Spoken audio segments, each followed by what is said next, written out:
We were doing the 2015 का CSAT remaining portions. Let us start with. Okay. So our municipal corporations are understaffed. जो हमारा municipal corporations है उनमें staff की कमी है. The issue of skills and competencies of the staff poses an even greater challenge. जो issue है कि उनके पास जो स्किल एंड कॉम्पिटेंसीज नहीं है स्टाफ के पास, जो स्टाफ पॉजेस करने चाहिए थे, वो एक ज़्यादा बड़ा चैलेंज है रादर देन कि स्टाफ नहीं है. ठीक है, अगर है भी तो उनमें स्किल्स एंड कॉम्पिटेंसीज नहीं है.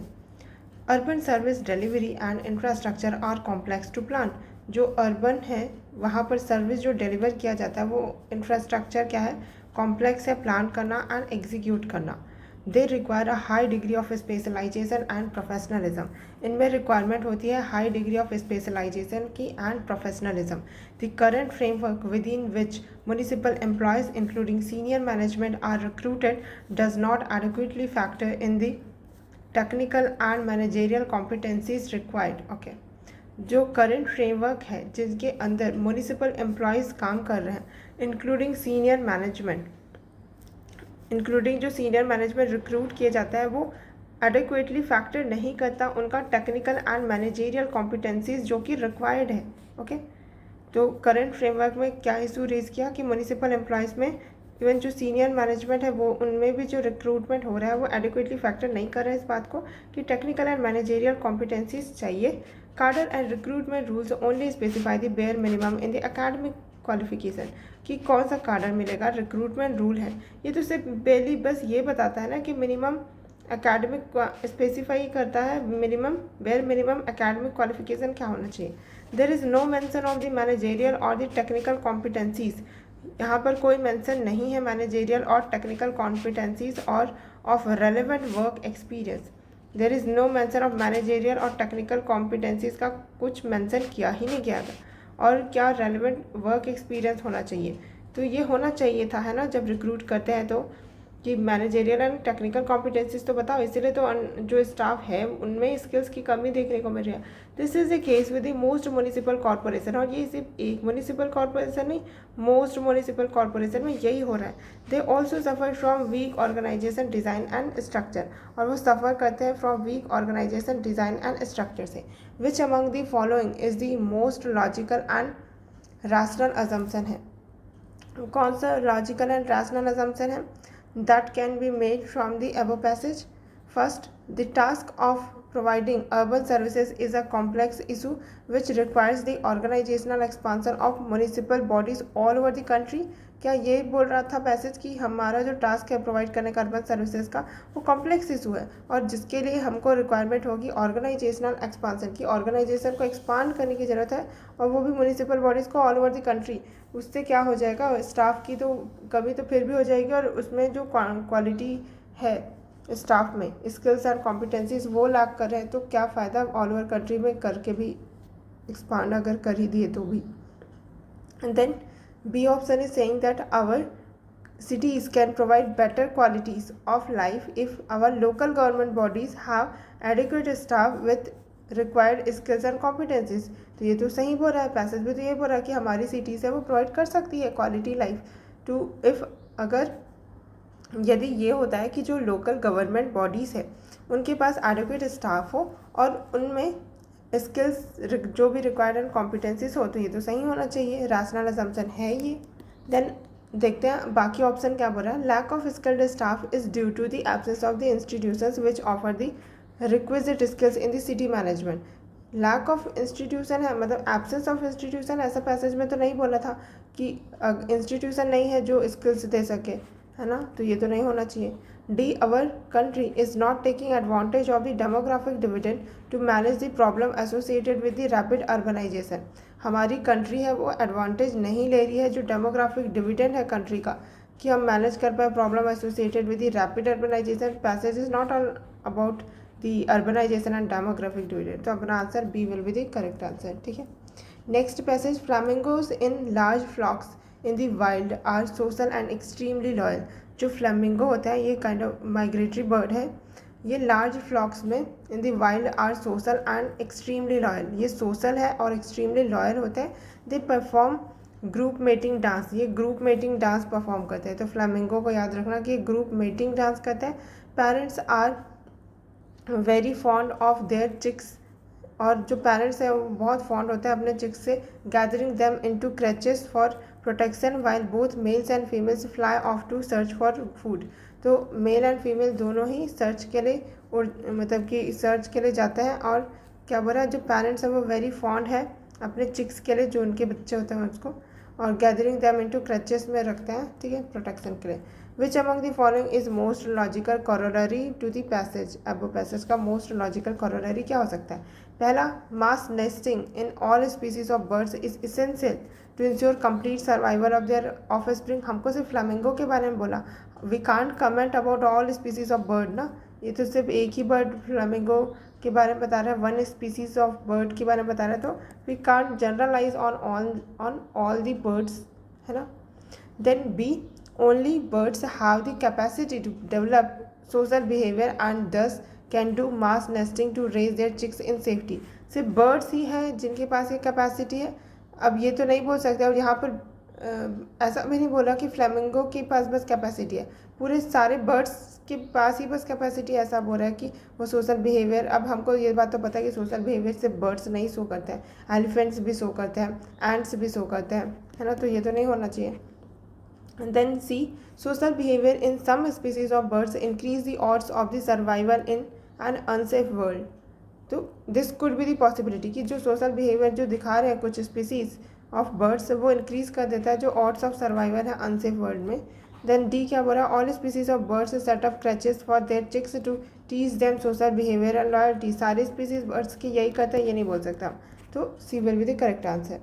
Then next passage, vast number of Indian citizens without bank account live in the rural areas, are financially and functionally illiterate and have little experience with technology। तो बहुत सारे नंबर इंडियन सिटीजन्स के ऐसे हैं जो कि बिना बैंक अकाउंट के हैं और वो रूरल एरिया में रहते हैं, and they are financially and functionally illiterate है, एंड दे आर फाइनेंशियली भी इलिटरेट है एंड फंक्शनली भी इलिटरेट है, and have little experience with the technology, and उनके पास बहुत कम एक्सपीरियंस है विद द टेक्नोलॉजी।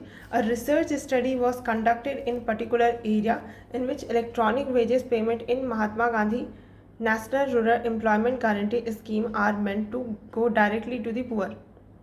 एक रिसर्च स्टडी हुई जो की गई, रिसर्च स्टडी वो कंडक्ट की गई in a particular area in which electronic wage payment है। एक किसी पर्टिकुलर एरिया पे रिसर्च स्टडी की गई और वहाँ पे क्या हुआ कि जो इलेक्ट्रॉनिक वेज पेमेंट था मनरेगा का, are meant to go directly to the poor, वो डायरेक्टली पुअर को जाना था। It was observed that recipients often assume that village leader needs to mediate the process. तो वहाँ पे ये चीज़ ऑब्जर्व की गई कि जो रिसिपिएंट्स थे मनरेगा के, जो रिसिपिएंट्स थे, वो ऑफन ये अज्यूम करते थे कि जो विलेज का लीडर होगा, उनके गांव का जो लीडर होगा, वो मीडिएट करेगा इस प्रोसेस को, as was the case under the previous paper based system. जैसे कि पहले क्या होता था, कोई मीडिएटर होता था मनरेगा का जो फाइनल वेज पेमेंट होता था उसमें। Among households under this research study area who claim to have at least one bank account और a third reported still receiving MNREGA wages in cash directly from the village leader. Okay, तो ये चीज़ जब observe की गई, उसके बाद फिर among the house hold under this research study, तो जो भी हाउस होल्ड्स थे इस रिसर्च स्टडी एरिया के अंदर जिन्होंने ये क्लेम किया to have at least one bank account, कि एक बैंक अकाउंट तो उनके पास कम से कम होना चाहिए, और a third reported still received MNREGA wages in cash directly. तो हर थर्ड में एक के पास बैंक अकाउंट तो था, लेकिन उसके बावजूद मनरेगा उन्होंने कैश क्या स्टिल रिसीविंग मनरेगा का वेजेस कैश में रिसीव करे थे directly from the village leader. ये चीज़ें ऑब्जर्व की गई। अब what is the most logical, rational and crucial message that is implied in the above passage? First, MNREGA should be extended only to those who have bank account. ऐसा तो नहीं बोल सकते, क्योंकि अगर किसी ने काम किया है तो उसको तो मनरेगा उसी को ही एक्सटेंड करेंगे, ऐसा तो नहीं बोल सकते, उसके काम की भी वैल्यू होनी चाहिए ना। फिर देखते हैं the paper based system of payment is more efficient then electronic payment. Again passage ने ऐसा कुछ बताया नहीं कि कौन सा ज़्यादा एफिशिएंट है, although we know from our prior knowledge कि इलेक्ट्रॉनिक पेमेंट है वो ज़्यादा सही होता, बट हर बार एफिशिएंट हो ज़रूरी नहीं है, क्योंकि इलेक्ट्रिसिटी वगैरह ये सब इंफ्रास्ट्रक्चर के बारे में कोई हमको इन्फॉर्मेशन पैसेज ने दी नहीं, तो कौन सा ज़्यादा एफिशिएंट होगा जब तक पैसेज खुद नहीं बताता we can't say that na, we can't comment that ki which will be more efficient.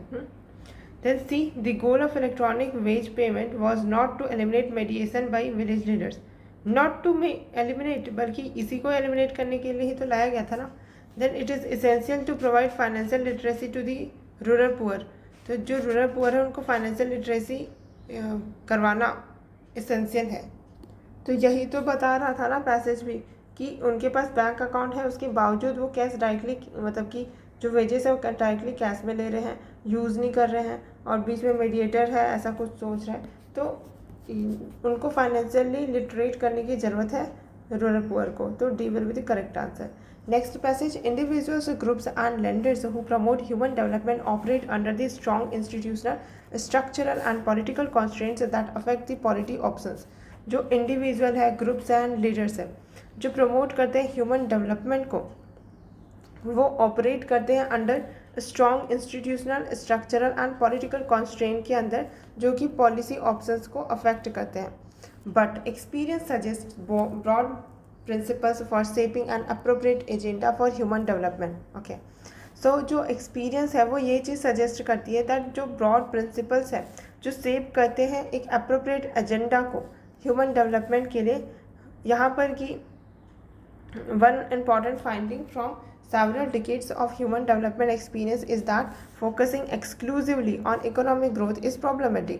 और ये एक important finding है जो कि हमको several decades of human development से पता चली है. हमारा जो several decade of human experience है human development का, one important finding from several decades of human development experience, तो जो कई decades से जो ह्यूमन डेवलपमेंट का एक्सपीरियंस है उससे हमें ये चीज़ पता चली है कि एक्सक्लूसिवली फोकस करना इकोनॉमिक ग्रोथ पे इज़ प्रॉब्लमेटिक, वो प्रॉब्लमेटिक है.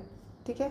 While we have good knowledge about how to advance health and education, the cause of growth are much less certain and growth is often elusive. तो भले ही while we have good knowledge, भले ही हमारे पास good knowledge है about how to advance health and education, कि कैसे हम एडवांस करें कि हेल्थ एंड एजुकेशन इम्प्रूव हो सके. The causes of growth are much less certain, लेकिन उसका जो कॉज है ग्रोथ का वो बहुत कम निश्चित है, and growth is often elusive भी है. Further, N unbalanced emphasis on growth is often associated with the negative environmental consequences and adverse distributional effects. Further अगर अनबैलेंस्ड एम्फेसिस दिया गया ग्रोथ के ऊपर तो क्या होगा, ये एसोसिएटेड है कि नेगेटिव हमको इन्वायरमेंटल कॉन्सिक्वेंसेस देखने को मिल सकते हैं एंड एडवर्स डिस्ट्रीब्यूशनल इफेक्ट भी देखने को मिल सकता है. The experience of China with its impressive growth record reflects this broader concerns and underlines the importance of balanced approach that emphasize investment in the non-income aspects of the human development.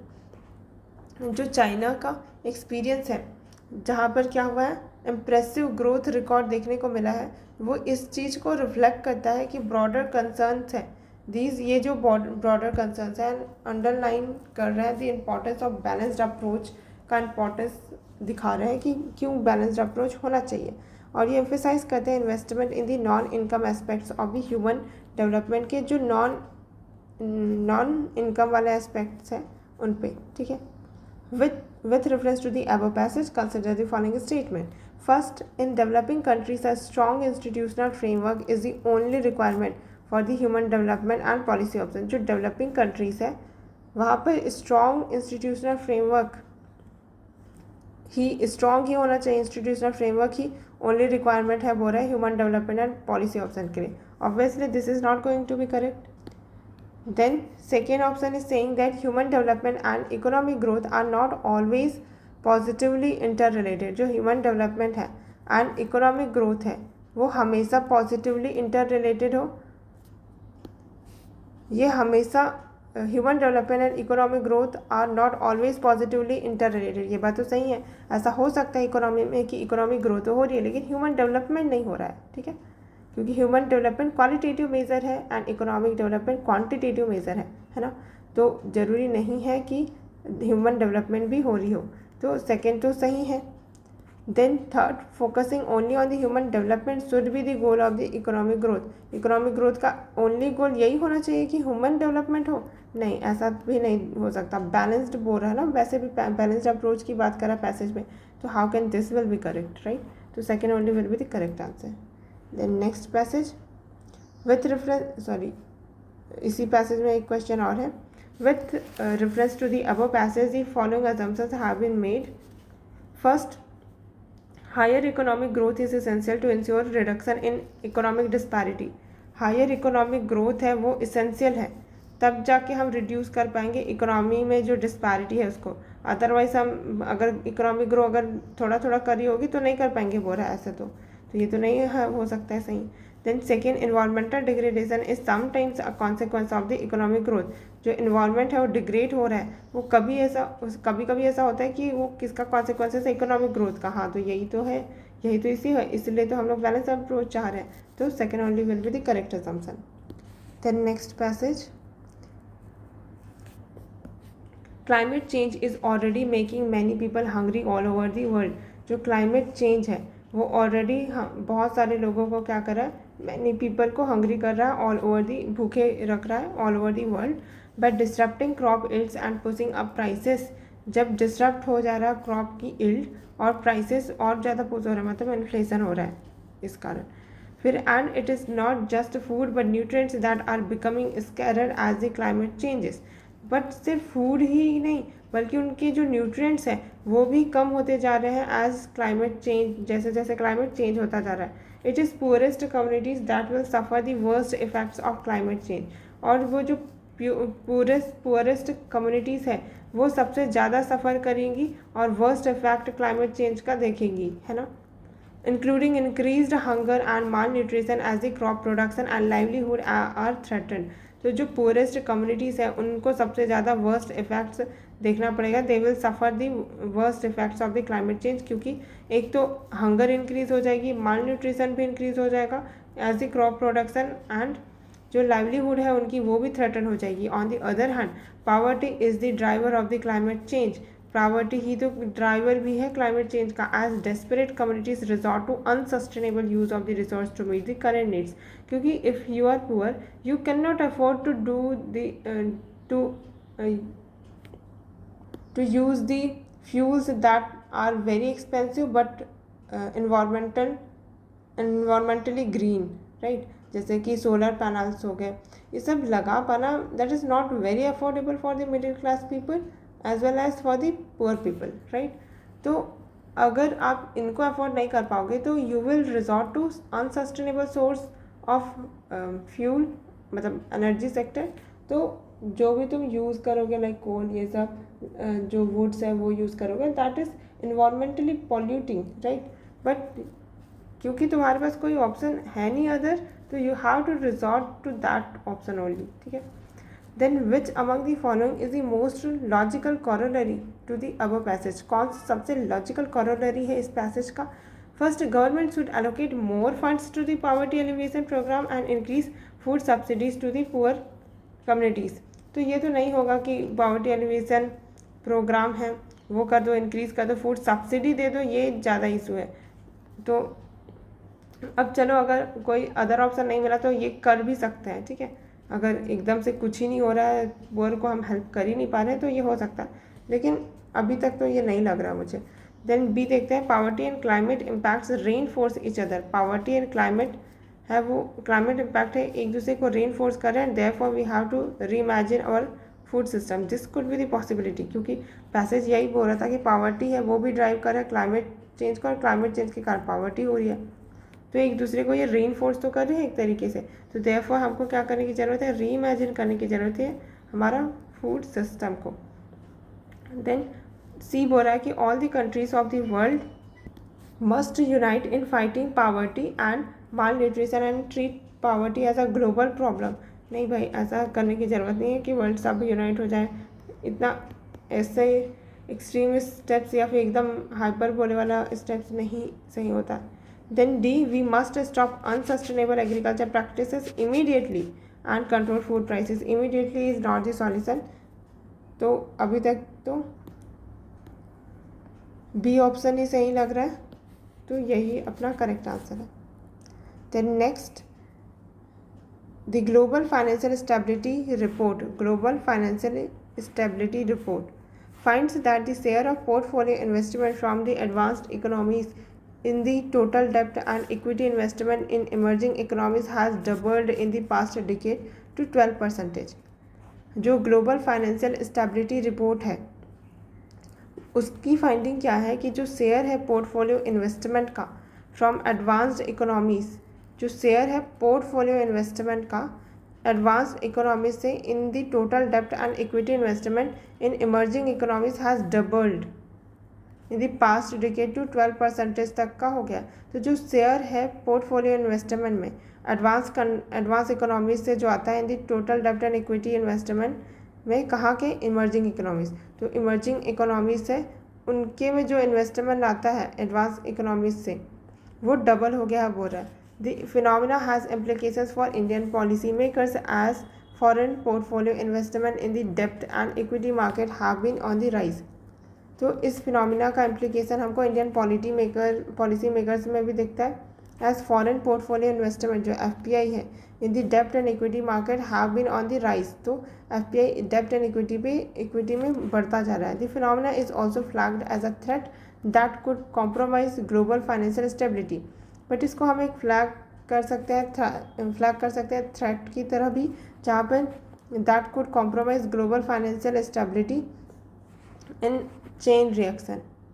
ठीक है, in the event of the United States Federal Reserve imminent reversal of the quantitative easing policy, कि ये एक chain reaction की तरह हो भी सकता है, जहाँ पे जो USA है वहाँ की जो बैंक है वो सेंट्रल बैंक ने उसने इमिनेंट रिवर्सल दिखाया of its quantitative easing policy. Which among the following is the most rational and critical inference that can be made from the above passage से हम क्या rational and critical inference draw कर सकते हैं। First, foreign portfolio investment are not good for emerging economies. नहीं, ऐसा तो नहीं बोला कि भले ही इसमें एक थ्रेट है बट इसका मतलब ये नहीं है कि ये गुड नहीं है ना।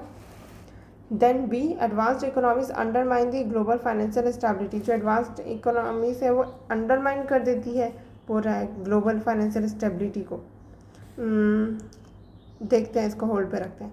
India should desist from accepting foreign FPI in the future. तो फ्यूचर में हमको एक्सेप्ट नहीं करना चाहिए बोला। नहीं, ये तो नहीं हो सकता क्योंकि in the liberalised and open economy मतलब ग्लोबलाइज्ड इकोनॉमी में ये पॉसिबल नहीं है। Then D, emerging economies are at risk of shock from advance economies से रिस्क में है जो इमर्जिंग इकोनॉमीज है, ये बोल रहा है। तो यही तो है कि एडवांस्ड इकोनॉमी से उनके कारण क्या हो रहा है, थ्रेट आ रहा है, क्योंकि यही तो एडवांस इकोनॉमीज ही तो इमर्जिंग इकोनॉमीज में क्या करी है, FPI इन्वेस्टमेंट करी डेप्ट एंड इक्विटी में। तो ये अपना सही आंसर हो जाएगा। अब ये सेकेंड वाला इसलिए गलत है कि एडवांस्ड इकोनॉमी से वो अंडरमाइन कर रही है ग्लोबल फाइनेंशियल स्टेबिलिटी को। तो ऐसा नहीं बोल सकते कि स्टेबिलिटी अंडरमाइन हो गई कि अब तो अनस्टेबल हो गया। बट हाँ, हम ये जरूर बोल सकते हैं कि इमर्जिंग इकोनॉमीज है वो रिस्क में है शॉक के। ऐसा नहीं कि हो ही गई, अंडरमाइन में तो यहाँ पे हो गया कि एडवांस इकोनॉमीज अंडरमाइन कर ही रही है स्टेबिलिटी को, और यहाँ पे प्रोबेबिलिटी बता रहे हैं कि रिस्क है shock from the advanced economies. Next passage, open defecation is disastrous when practised in very densely populated areas. तो जो ओपन डेफिकेशन है वो डिजास्ट्रस है अगर ये बहुत ज़्यादा डेंसली पॉपुलेशन में प्रैक्टिस किया जाता है। Where it is impossible to keep away human faeces from the crops, wells, foods and children's hand. तो जहाँ पर ये इम्पॉसिबल हो जाता है कि ह्यूमन फीसिस से उसको अलग रखा जा सके crops, wells, food and children के हैंड से। Ground water is also contaminated by the open defecation. तो ग्राउंड वाटर है वो भी कंटामिनेट हो जाता है ओपन डेफिकेशन से। Many ingested germs and worms spread disease. इनमें जो इंजेस्टेड जर्म्स एंड वॉर्म्स होते हैं वो डिसीज स्प्रेड करते हैं। They prevent the body from absorbing calories and nutrients. तो ये जो वॉर्म्स एंड जर्म्स होते हैं जो इंजेस्टेड होते हैं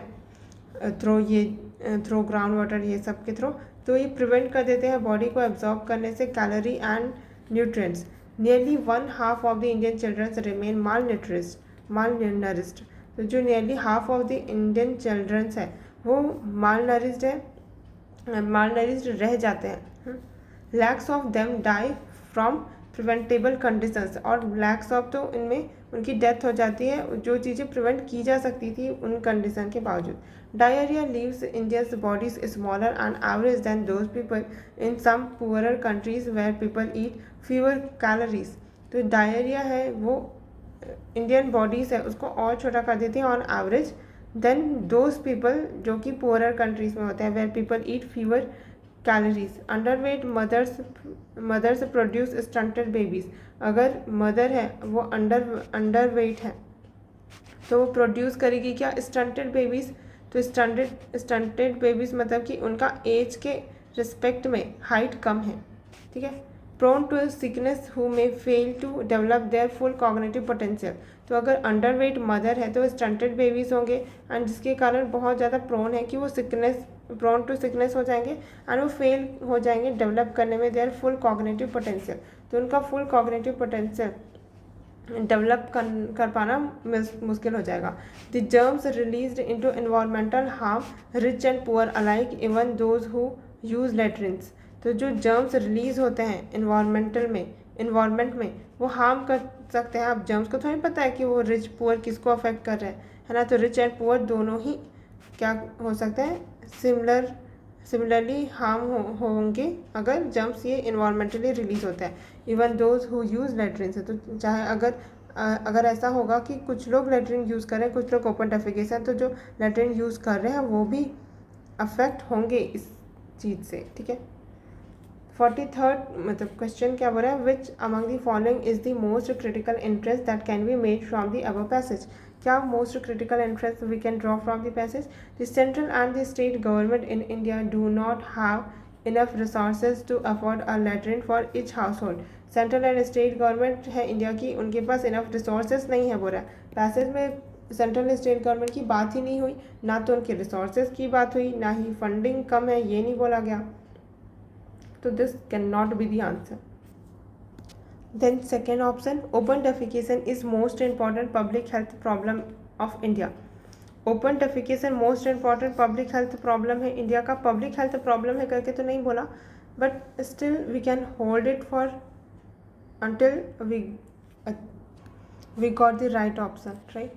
तो open defecation reduces the human capital of India's workforce, तो ओपन डेफिकेशन रिड्यूस कर देता है ह्यूमन कैपिटल इंडिया के वर्कफोर्स का। ये बात भी सही है क्योंकि अगर वो अंडर नरिश्ड है ये सब है तो ऐसा पॉसिबिलिटी है ना कि ह्यूमन कैपिटल है वर्कफोर्स का वो रिड्यूस हो जाएगा। Then D, open defecation is public health problem in all developing countries में ये इशू है, नहीं बोल सकते, ठीक।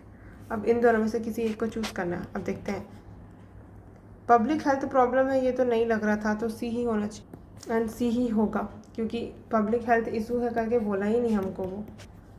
Then next passage, we generally talk about democracy but when it comes to any particular thing we prefer a belonging to our caste community और religion. हम generally इस बारे में बात करते हैं कि हमको डेमोक्रेसी चाहिए जब हमको ये particular thing, but when it comes to any particular thing, जब कोई पर्टिकुलर थिंग की बात होती है तो हम क्या प्रेफर करते हैं, बिलोंगिंग टू आवर कास्ट और कम्युनिटी और religion. So long as we have this kind of temptation our democracy will remain a fortunate kind of democracy.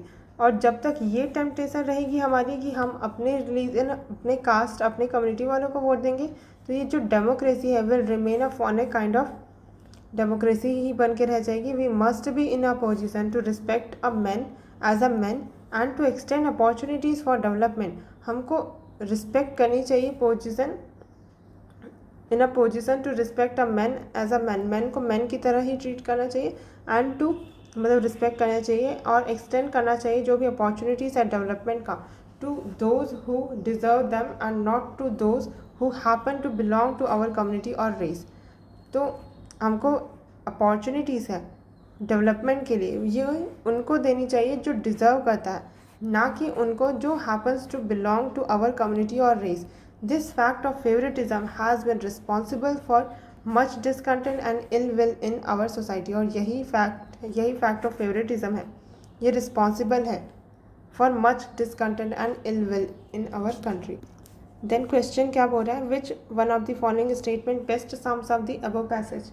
First, our country has lot of diversity with its many caste communities and religion. क्या ही बात कर रहा है ये, तो ये तो नहीं हुआ पैसेज का सम अप, ठीक है।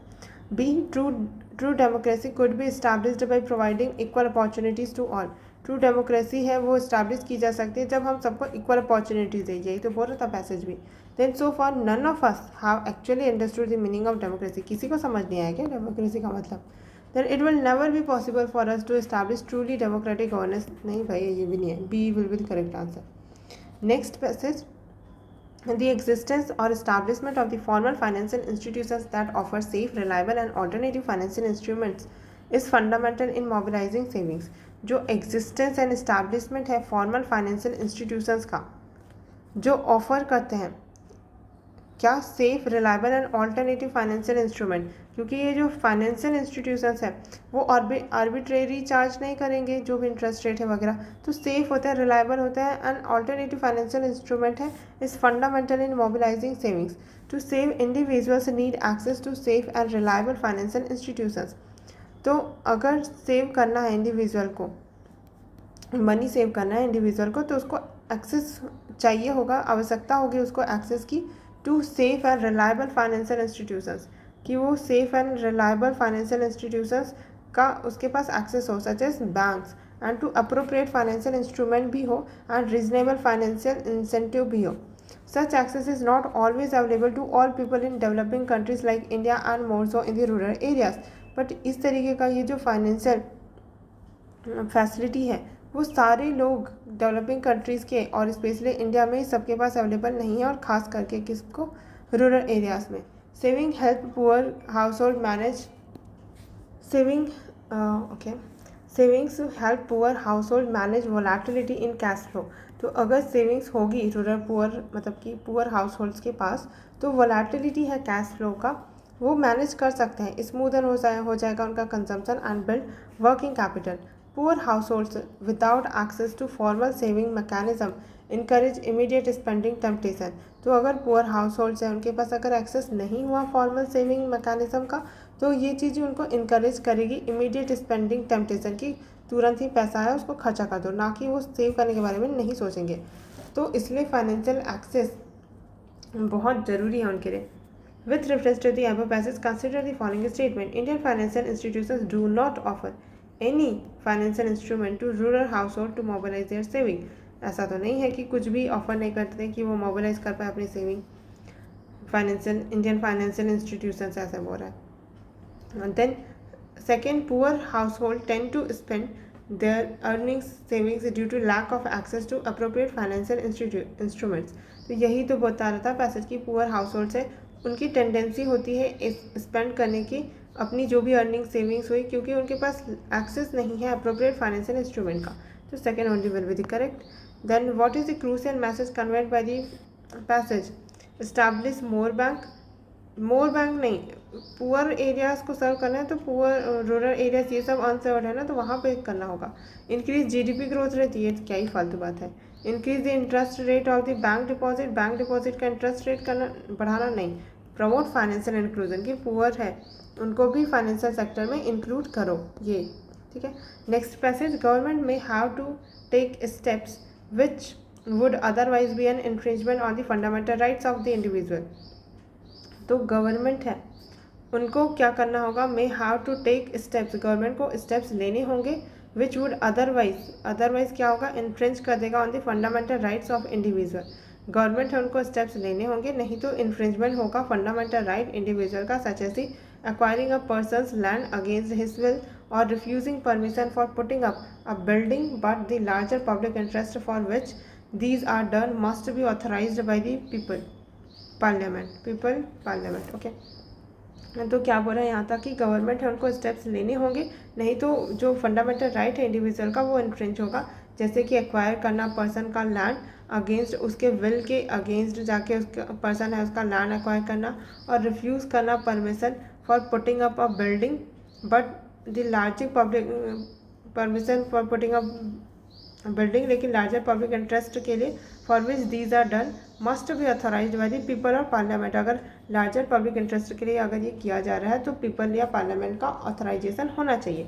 Discretionary power to the administration can be done away with. जो डिस्क्रिशनरी पावर है एडमिनिस्ट्रेशन को मिली होती है उससे हमको डन अवे करना होगा, मतलब ये नहीं होनी चाहिए। It is becoming more and more difficult to keep this power within limits as the government has many number of task to perform. But ये बहुत दिन ब दिन क्या होता जा रहा है, डिफ़िकल्ट होता जा रहा है कि पावर को लिमिट करना, क्योंकि गवर्नमेंट के पास बहुत सारे नंबर ऑफ टास्क होते हैं परफॉर्म करने को, वे जहाँ पर discretion has to be use, तो वहाँ पर डिस्क्रिशन होना चाहिए। There must be rules and safeguards to prevent misuse of that power.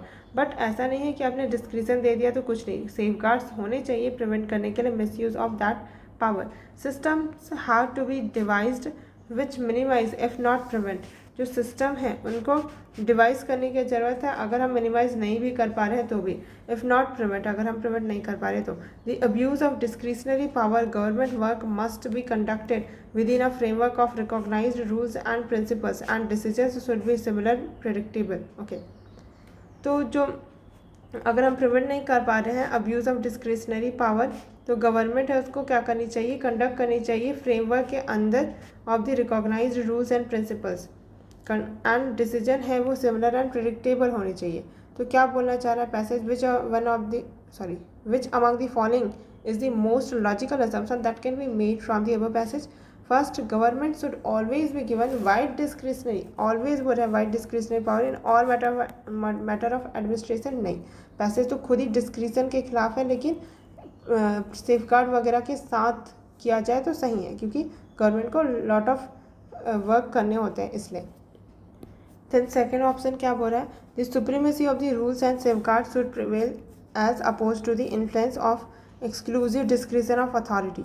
तो ये बात तो सही बोल रहा है कि रूल्स एंड सेफगार्ड वो प्रिवेल करने चाहिए, वो सुप्रीम होने चाहिए as oppose to the influence of the exclusive discretion of the authority को, कि एक्सक्लूसिव डिस्क्रिशन की जगह पर रूल्स एंड सेफगार्ड को सुप्रीमेसी मिलनी चाहिए। यही बात सही बोल रहा है, यही पैसेज भी बोल रहा था। देन सी ऑप्शन क्या बोल रहा है, parliamentary democracy is possible only if the government has wider discretionary power. की पार्लियामेंट्री डेमोक्रेसी तो तभी हो पाएगी जब वाइडर डिस्क्रिशनरी पावर होगा गवर्नमेंट के पास, तो ये बात तो सही नहीं है। Then D, none of the above statement is logical assumption can be made. नहीं, तो B will be the correct answer. ठीक, देन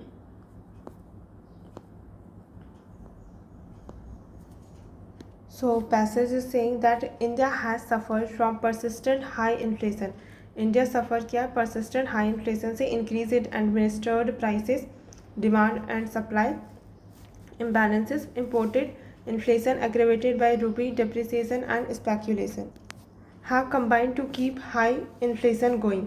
Okay, तो इंडिया सफ़र किया persistent high inflation से, और इंक्रीज़ जो हो रहा है एडमिनिस्टर्ड प्राइसेस में, कि प्राइसेस है उनको एडमिनिस्टर किया जा रहा है, डिमांड एंड सप्लाई में इम्बैलेंसेस है, एंड इम्पोर्ट के कारण भी इन्फ्लेशन आ रहा है, and अग्रेवेटेड by the rupee depreciation. तो इम्पोर्टेड इन्फ्लेशन आ रहा है क्योंकि रुपी डेप्रिसिएट हो रही है, एंड स्पेक्यूलेशन के कारण। तो ये सारी चीज़ें कंबाइंड होकर क्या कर रही है, हाई इन्फ्लेशन गोइंग, अभी भी इन्फ्लेशन बढ़ता ही चला जा रहा है। ठीक है, if there is an element common to all of them, अगर कोई ऐसा एलिमेंट है जो सब में कॉमन है, it is that many of them are outcomes of the economic reform. तो मैनी ऑफ देम क्या है, आउटकम है इकोनॉमिक रिफॉर्म का जो हमने लिया। India's vulnerability to the effects of changes in the international prices and increased with trade liberalisation. जो India की वल्नरेबिलिटी है to the effects of changes in international prices, तो इंडिया की वल्नरेबिलिटी किसके तरफ, जो इफ़ेक्ट है, जो चेंज आएंगे इंटरनेशनल प्राइसेस में, वो इंक्रीज़ हुई है विद ट्रेड लिबरलाइजेशन। तो ट्रेड जैसे लिबरलाइज हुआ, वैसे ही जो इंटरनेशनल प्राइसेस में जो चेंज आए हैं उसके तरफ क्या हुआ है, जो इंडिया की वल्नरेबिलिटी और बढ़ गई। अब जाहिर सी बात है, अगर मार्केट ओपन होगा तो we will become more vulnerable, right. The efforts to reduce subsidies has resulted in the continuous increase in the price of commodities that are administered. तो जो एफर्ट किया जा रहा है रिड्यूस करने को सब्सिडीज़ को, the efforts to reduce subsidies has resulted in a continuous increase in the prices of the commodities that are administered. तो क्योंकि सब्सिडीज़ दी गई थी, एफर्ट दिए गए थे सब्सिडीज़ को रिड्यूस करने के लिए, to reduce the subsidies has resulted a continuous increase हुआ है price of the commodities that are administered, जो प्राइसेस एडमिनिस्टर किए जाते हैं तो उसमें और प्राइस इंक्रीज देखने को मिला continuous. What is the most logical, rational and crucial message that implied in the above passage? में कौन सा most logical and rational crucial message है पूछ रहा है। Under the present circumstances, India should completely avoid all the trade liberalization policies. नहीं भाई, ऐसा नहीं करना है, extreme steps नहीं लेने हैं। Due to its peculiar socio-economic situation, India is not yet ready for the trade liberalization process. हमने तो कर दिया है, बोला ना पैसेज तो लिबरलाइजेशन। अब हमको भी अपने नॉलेज से पता है कि लिबरलाइजेशन तो 1991 में हो चुका है, तो हम रेडी नहीं है का क्या मतलब है। C there is no solution in sight for the problem of continuing poverty and inflation in India का कोई सॉल्यूशन नहीं है, तो ये भी हमारा आंसर नहीं है। Economic reform can often create high inflation economy, यही बता रहा था कि इकोनॉमिक आप अगर इकोनॉमी में रिफॉर्म लेते हो तो कैन ऑफन क्रिएट हो सकती है high inflation economy. Then second passage, no right is absolute, exclusive और इनवॉयलेबल। कोई भी राइट एब्सोल्यूट नहीं है, एक्सक्लूसिव नहीं है, इनवॉयलेबल नहीं है। The right of personal property similarly has to be perceived in the larger context of its assumed legitimacy. जो राइट है पर्सनल प्रॉपर्टी का, right of personal property similarly has to be perceived in larger context में भी हमको perceive करना होगा। जो right है पर्सनल प्रॉपर्टी का of its assumed legitimacy. The right of personal property should unite the principle of liberty. जो right है पर्सनल प्रॉपर्टी का वो यूनाइट करना चाहिए प्रिंसिपल ऑफ लिबर्टी को with that of equality and both with the principle of cooperation.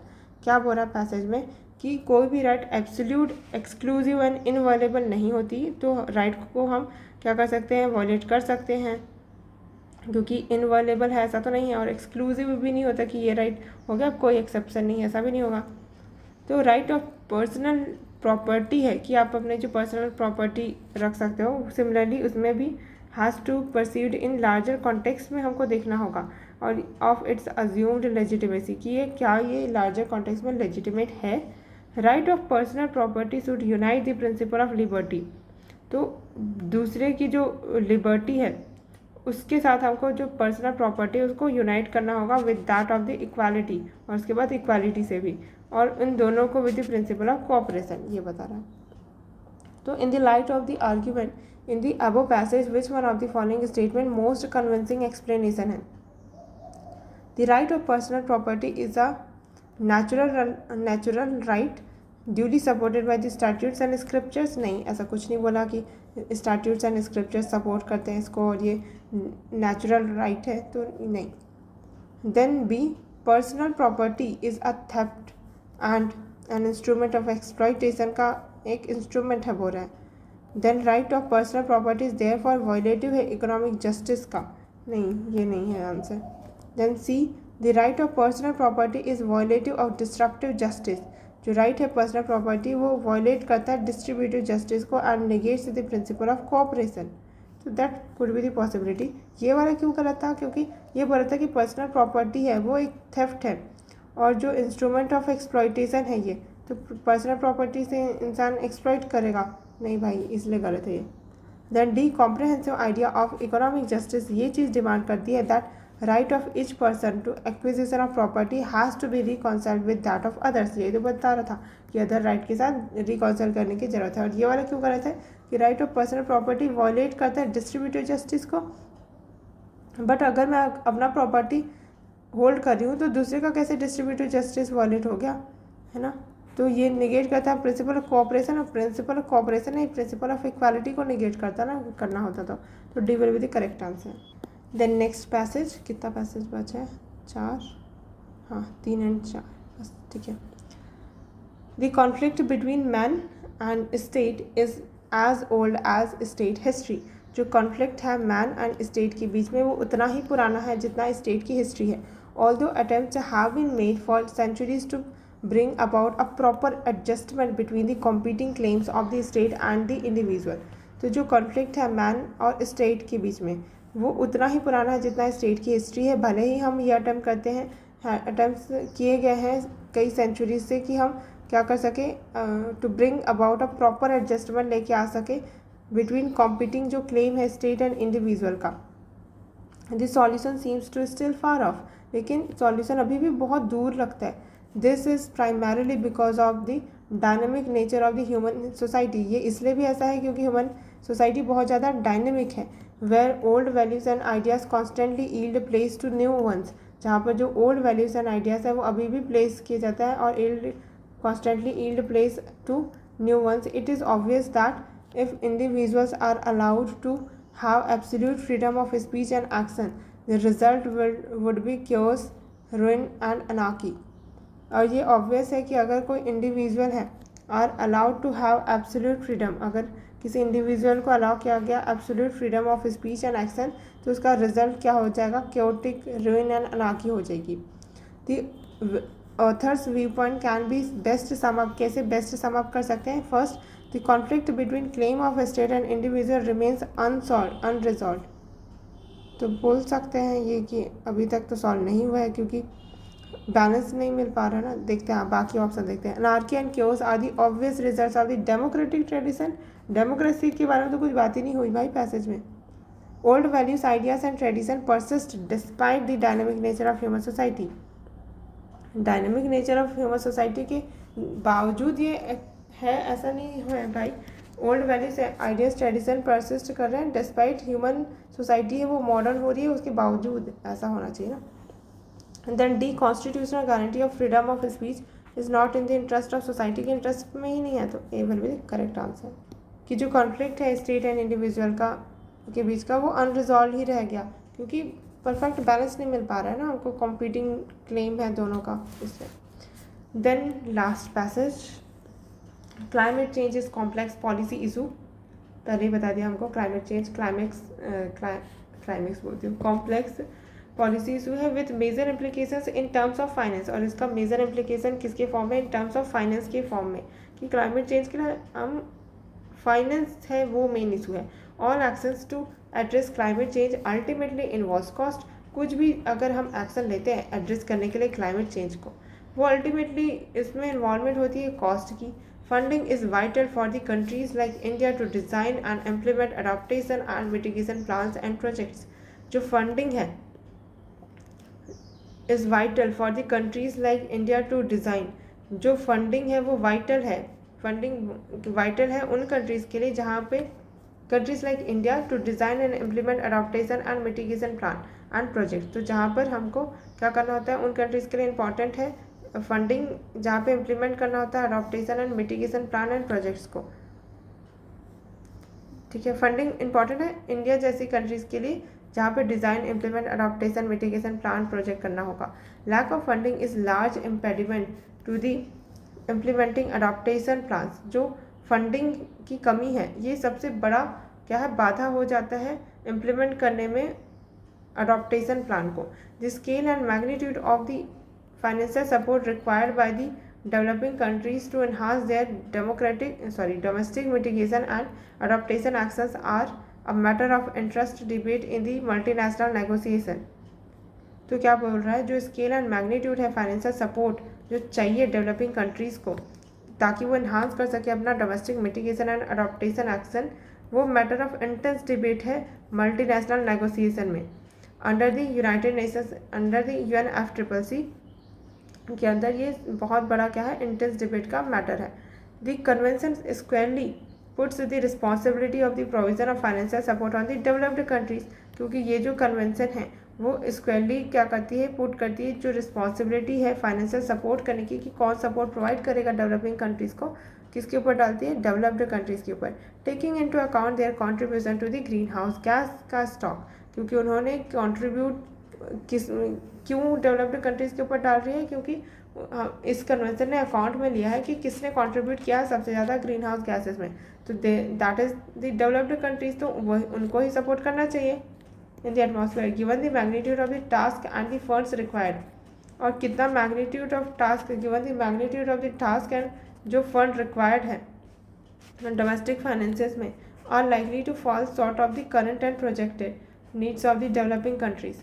तो जो magnitude है और magnitude of the task and the funds जो रिक्वायर्ड होंगी डोमेस्टिक फाइनेंस करने के लिए, वो लाइकली क्या होगी, फॉल शॉर्ट, कम हो जाएंगी of the current and projected जो नीड है डेवलपिंग कंट्रीज़ की उसमें। फिर global funding through the multinational mechanism of the convention will enhance their domestic capacity to finance the mitigation effort. तो अगर ग्लोबल फंडिंग मिल जाती है मल्टीलैटरल मैकेनिज्म के थ्रू, तो ये जो कन्वेंशन है वो एनहांस करेगा डोमेस्टिक कैपेबिलिटी फाइनेंस करने की मिटिगेशन एफर्ट्स को। According to the passage which one of the following is the matter of intense debate का मैटर क्या है in multilateral negotiation like the UNFCCC regarding the role of the developing countries का role क्या होना चाहिए climate change में। The scale and size of the required financial support. तो role developing countries का क्या होना चाहिए क्लाइमेट चेंज में, बोल रहा है कि scale and size required financial support. तो ये तो सही बोल रहा है कि कितना स्केल में कितना साइज में रिक्वायर्ड होगा financial support. Then crop loss due to climate change in developing countries to enhance the mitigation and adaptation actions in the developing countries. तो इन्हांस करना मिटिगेशन एंड अडॉप्टेशन ये तो बोला था, सेकेंड वाला तो नहीं बोला था पैसेज में। तो 1 और 3 will be the correct answer, क्योंकि कहीं पर भी पैसेज में ये नहीं बताया कि इंटेंस डिबेट का मैटर ये है कि क्रॉप लॉस हो रहा है क्लाइमेट चेंज के कारण डेवलपिंग कंट्रीज में। भले ये रियलिटी में हो रही है क्लाइमेट चेंज के कारण, लेकिन पैसेज ने ये नहीं बताया ना कि कन्वेंशन में ये डिबेट में चल रहा है। तो 1 और 3 will be the correct answer. इसी में next question, in the passage the convention puts the responsibility of the provision of financial support on the developed countries because. क्यों डाला गया डेवलप्ड कंट्रीज़ के ऊपर responsibility? Their higher level of per capital income है उनकी countries में, इसलिए नहीं।